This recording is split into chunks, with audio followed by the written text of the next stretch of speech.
Match খেলতে আমি আসলে একটা পারফর্ম করতে পারি না।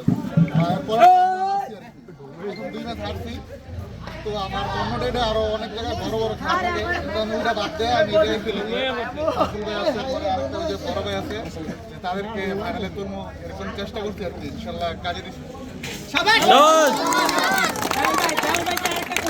আমি করি আসলে আপনি তো বাংলাদেশের সব আনাচে কানাচে 64টা জেলায় যে খেলেন, আসলে আমাদের উদ্বোধনী ম্যাচে কিন্তু আপনি আসতেন। আমাদের যে কমিটি প্যানেলটা, সেটা কি আপনি বাংলাদেশের কোনো প্রান্তে এরকম একটা সিনিয়র লেভেলের কমিটিকে কোথাও দেখছেন?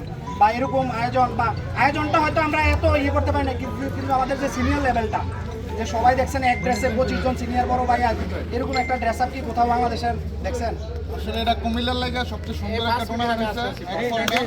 সবাই অনেক সুন্দর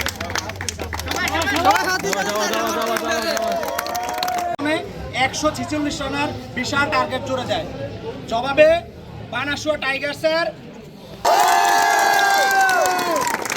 যাকে বাংলাদেশের ক্যাপ্টেনিসের কিং বলা হয়, সেই জাবেল মুন্সি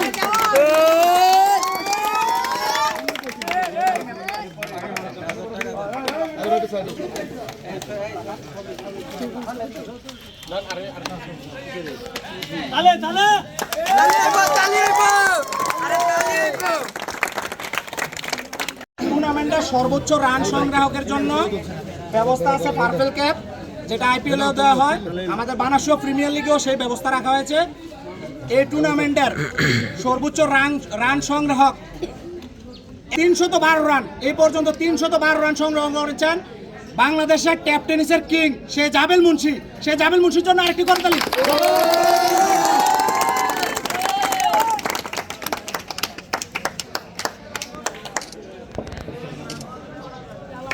ধন্যবাদ সবাইকে।